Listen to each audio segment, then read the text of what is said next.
Hello दोस्तों, स्वागत है हमारे YouTube चैनल फ्यूचर कैरियर पर।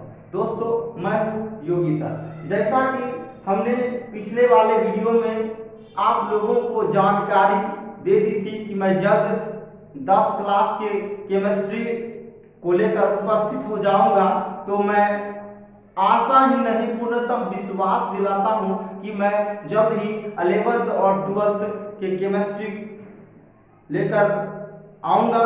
तो दोस्तों, हमारे YouTube चैनल फ्यूचर कैरियर पर आप लोग प्यार दुलार और आशीर्वाद दीजिए, क्योंकि दोस्तों इस कोरोना के महामारी में जो है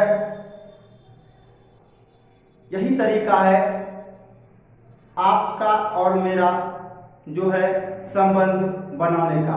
तो दोस्तों, अब हम चलते हैं केमिस्ट्री के सिलेबस की ओर। तो ये रहा आपके स्क्रीन।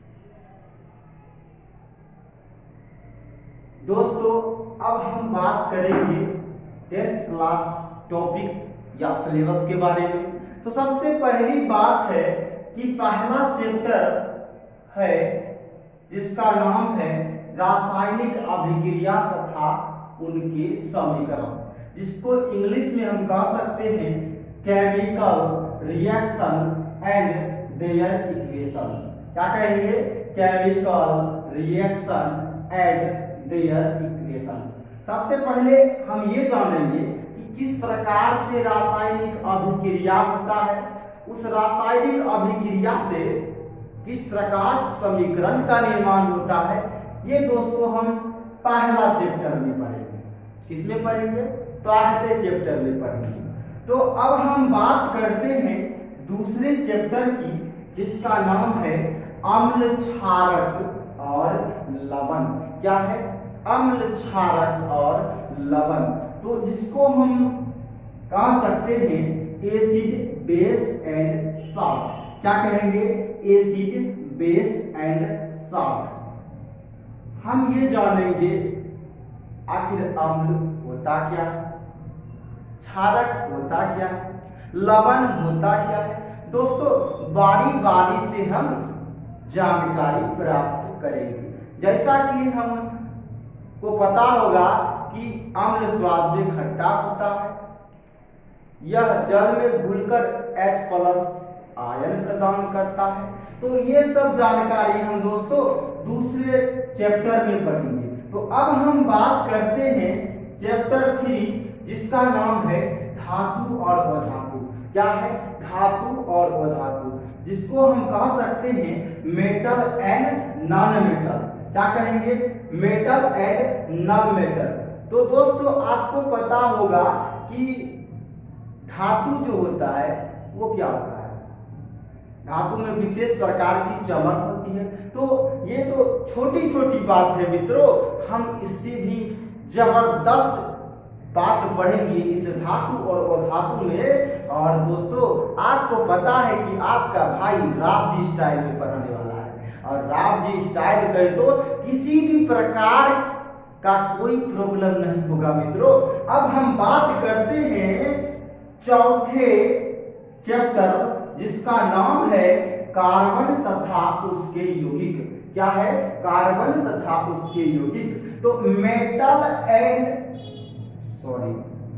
कार्बन तथा उसके यौगिक में कार्बन इट्स कंपाउंड्स। क्या बोलेंगे इसको? Carbon it's compounds. तो किस प्रकार कार्बन का चेन बनाया जाता है, किस प्रकार कार्बन एक स्ट्रक्चर प्रदान कर लेता है, किस प्रकार। दोस्तों, अब हम इनकी जानकारी किस प्रकार, मेथेन हुआ, ब्यूटेन हुआ, पेंटेन हुआ, हेक्सेन हुआ, इसकी जानकारी हम किसमें पढ़ेंगे? कार्बन तथा उनके यौगिक में कार्बन से यौगिक बनाएंगे। किसमें? इस चौथे चैप्टर में। अब हम बात करते हैं सबसे मजेदार टॉपिक, जिनका नाम है तत्वों का आवर्त वर्गीकरण। क्या है? तत्वों का आवर्त वर्गीकरण, जिसको हम पीरियोडिक क्लासिफिकेशन ऑफ एलिमेंट। क्या कहेंगे? Periodic classification of element. तो दोस्तों, ये तो मजेदार टॉपिक है, जबरदस्त मजा आता है इसमें दोस्तों।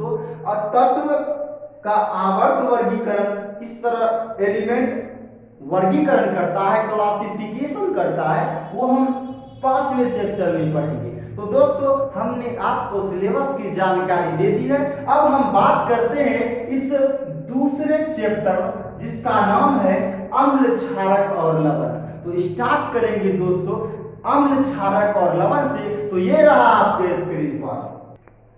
हेलो दोस्तों, अब हम बात करते हैं अम्ल के बारे में और अम्ल कहें तो एसिड के बारे में। तो अम्ल जिसको क्या कहते हैं हम लोग प्यार से दुलार से एसिड कहते हैं। क्या कहते हैं? एसिड कहते हैं। तो अम्ल स्वाद में खट्टा होता है। इसका पहला गुण है कि स्वाद में खट्टा होता है। और जब तक हम चीखेंगे नहीं, स्वाद नहीं लेंगे, तो हमको कैसे पता चलेगा ये चीज खट्टा है? तो हम चख के ना पता करेंगे। तो अम्ल स्वाद में खट्टा होता है। यह नीले लिटमस को लाल कर देता है। इसका दूसरा गुण है यह नीले लिटमस को लाल कर देता है। तीसरा है यह जलीय विलयन में H+ आयन देता है। दोस्तों आप तो ये जलीय समझ गए होंगे, H+ आयन समझ गए होंगे, ये विलयन नहीं समझ होंगे कि ये विलयन क्या होता है। तो कहने का मतलब यह जलीय विलयन में H+ आयन देता है। तो आइए हम बात करते हैं सबसे पहले विलयन की। आखिर ये विलयन क्या होता है? सबसे पहले हम ये विलयन है जिसको इंग्लिश में कहते हैं सॉल्यूशन। क्या कहते हैं? सॉल्यूशन। और जिसको इंग्लिश में कहते हैं सॉल्यूशन। तो दोस्तों इसका दो पार्ट होता है। एक होता है सॉल्वेंट, दूसरा होता है सॉल्यूट। क्या होता है? एक होता है एक होता है दोस्तों सॉल्वेंट, दूसरा क्या होता है? सॉल्यूट। तो इसका मतलब होता है विलयन, जैसा कि आपके इस स्क्रीन पर है। और एक का मतलब होता है विलायक, एक का मतलब होता है विलय। एक का मतलब क्या होता है? विलय। तो दोस्तों छोटी छोटी बात को समझेंगे, एक बातें ना हम केमिस्ट्री समझ पाएंगे। तो अब हम कहते हैं विलयन। तो एक बात बता दीजिए, एगो है हमारे क्लास में दो लड़का है, एको का नाम है ललटुआ और दूसरा के नाम है विष्णु। तो ललटुआ क्या करता है कि जाता है एक गिलास पानी लेकर चले आता है। तो ललटुआ तो बड़ा चालाक है, वो अपना एक गिलास पानी लेकर चले आता है। लेकिन विष्णुआ को कहता है कि रे विष्णुआ तू जा 100 ग्राम चीनी लेकर आओ। तो विष्णुआ चीनी लेने के लिए चले जाता है। हमारा मन हुआ रे विष्णु ललटुआ अब दोनों शरबते बना लो, ससुरा हम पी लेंगे। तो अब कहने का मतलब बन गया शरबत। शरबत कैसे बना? एक ललटुआ क्या लाया था? ललटू क्या लाया था? पानी लाया था। क्या लाया था? ललटुआ लाया था पानी और विष्णुआ लाया था चीनी। और जब ये चीनी पानी को मिला दिया, ये घुल गया। तो घुल गया तब ना विलयन बन गया। ये घुल गया तब ना ये विलयन बना। जब कहने का मतलब चीनी भी एक पदार्थ है और पानी भी एक पदार्थ है, और जब दो पदार्थ आपस में मिलाते हैं तब ना विलयन बनता है। तो कहने का मतलब दो पदार्थ के समांगी मिश्रण को क्या कहा जाता है? विलयन कहा जाता है। तो अब हम बात करते हैं, तो विलयन तो दोस्तों आप समझ गए होंगे कि दो पदार्थ के समांगी मिश्रण को विलयन कहा जाता है। तो अब हम बात करते हैं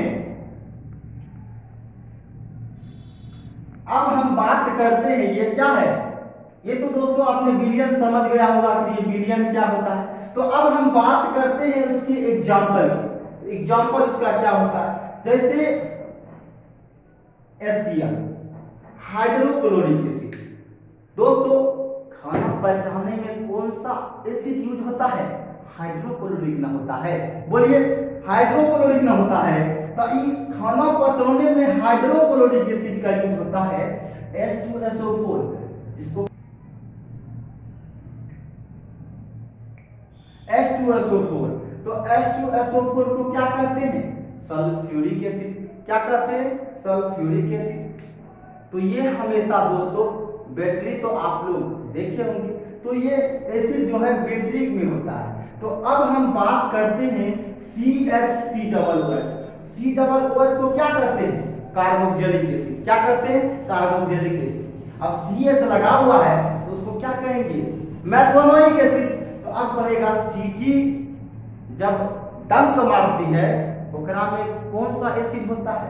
तो मैथोनोइक एसिड, या इसी को हम क्या कहते हैं? Formic acid. तो अब हम बात करते हैं, अम्ल की बात कर लिए, अब हम बात करेंगे किसका दोस्तों? तो सौंद्र अम्ल के बारे में बात करेंगे। तो ये रहा आपके स्क्रीन पर सौंद्र अम्ल। तो अब हम बात करेंगे सौंद्र अम्ल के बारे में। आखिर ये सौंद्र अम्ल होता क्या है? तो सौंद्र अम्ल जिसको हम क्या कहते हैं? Concentrated acid. क्या कहेंगे? Concentrated acid.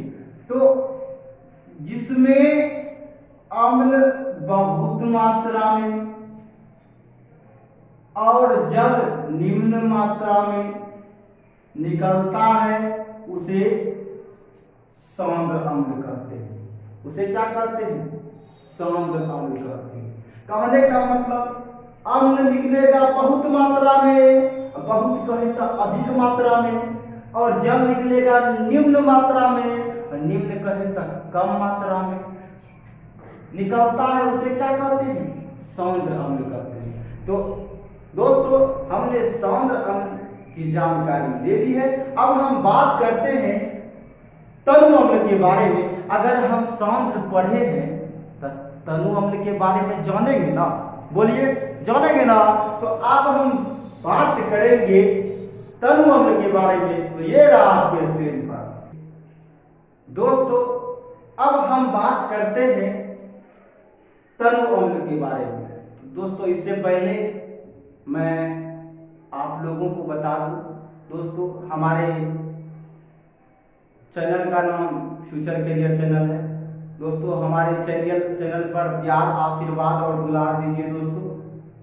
तो अब हम बात करते हैं दोस्तों तनु अम्ल के बारे में। आखिर ये तनु अम्ल होता क्या है?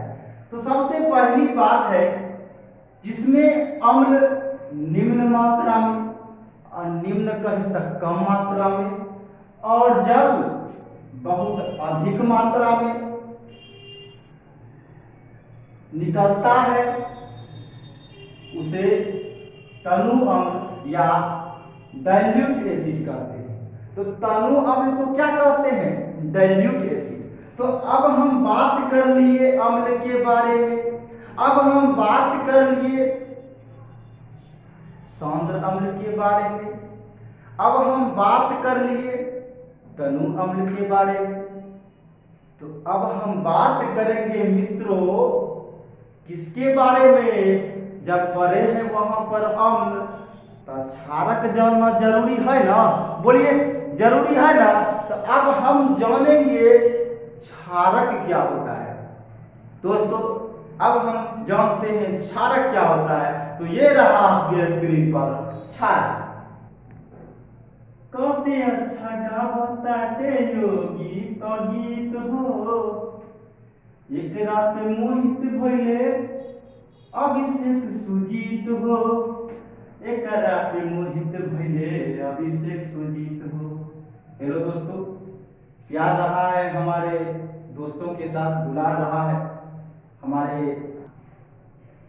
दोस्तों, प्यार रहा है मित्रों के साथ, तो थोड़ी निकल जाती है।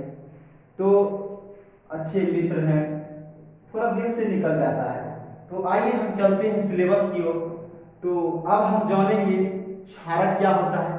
तो दोस्तों आपको पता है कि अब हम जानेंगे जबरदस्त स्टाइल में क्षारक क्या होता है। तो बात करते हैं क्षारक की।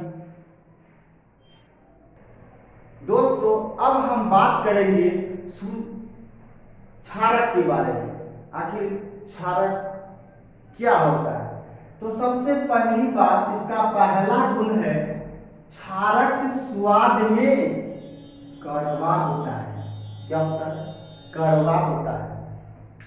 अम्ल में क्या बताए थे दोस्तों? अम्ल स्वाद में खट्टा होता है। क्या होता है? खट्टा होता है। और क्षारक क्या बता रहे हैं?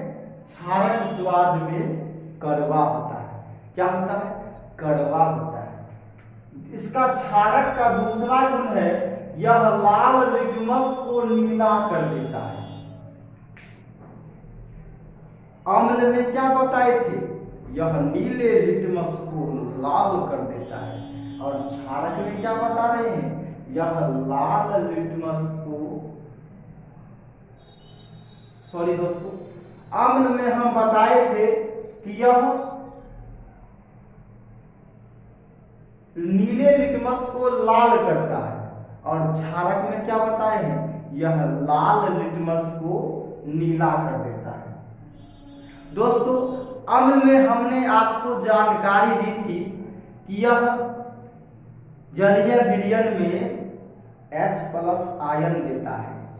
और हमने क्षारक में क्या जानकारी दी है कि यह जलीय विलयन में OH- आयन देता है। तो हमने दोस्तों अम्ल के बारे में जानकारी ले ली, क्षारक के बारे में जानकारी ले ली। तो अब हम क्षारक के एग्जाम्पल के बारे में जानकारी लेते हैं। जैसे सोडियम हाइड्रोक्साइड हो गया, पोटेशियम हाइड्रोक्साइड हो गया, अमोनियम हाइड्रोक्साइड हो गया।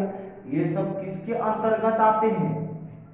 क्षारक के अंतर्गत आते हैं। किसके अंतर्गत आते हैं? क्षारक के अंतर्गत आते हैं। तो अब दोस्तों, अब हम बात करेंगे, सबसे पहली बात हमारी ये होगी कि अम्ल क्षारक में अंतर स्पष्ट करो। तो आप क्या कहिएगा? बताइए, क्या कहिएगा? आपके एग्जाम में ये पूछा जाता है, तो आप इसको किस प्रकार प्रकट कीजिएगा? तो सबसे पहली बात है कि इसको कहिएगा अम्ल स्वाद में खट्टा होता है, तो क्षारक स्वाद में कड़वा होता है।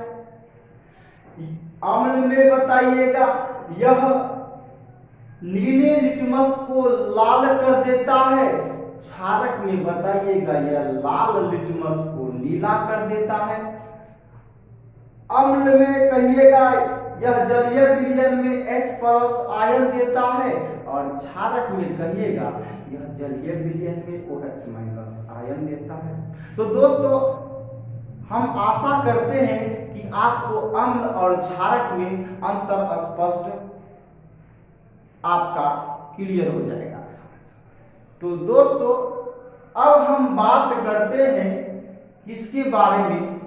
सूचक के बारे में। आखिर ये सूचक होता क्या है? तो पहले सूचक की जानकारी हम लोग लेते हैं। तो ये रहा आपके स्क्रीन पर सूचक। दोस्तों, अब हम सूचक जो कि अगले वाले वीडियो में जानकारी लेंगे, जिसको हम कह सकते हैं इंडक्टर। क्या कहेंगे? इंडक्टर। तो अब हम सूचक की जानकारी अगले वीडियो में लेंगे। तो दोस्तों, हमें आशा ही नहीं पूर्णतः विश्वास है कि आप मेरे YouTube चैनल फ्यूचर कैरियर पर लाइक करेंगे, सब्सक्राइब करेंगे। अपना दुलार और आभार।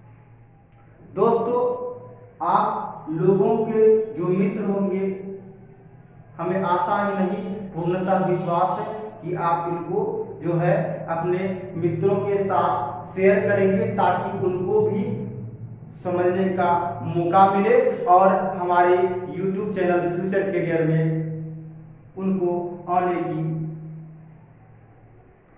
और जुड़ने का हमारे चैनल में मौका मिले। तो दोस्तों, अब हम मिलते हैं अगले वीडियो में सूचक के साथ। धन्यवाद।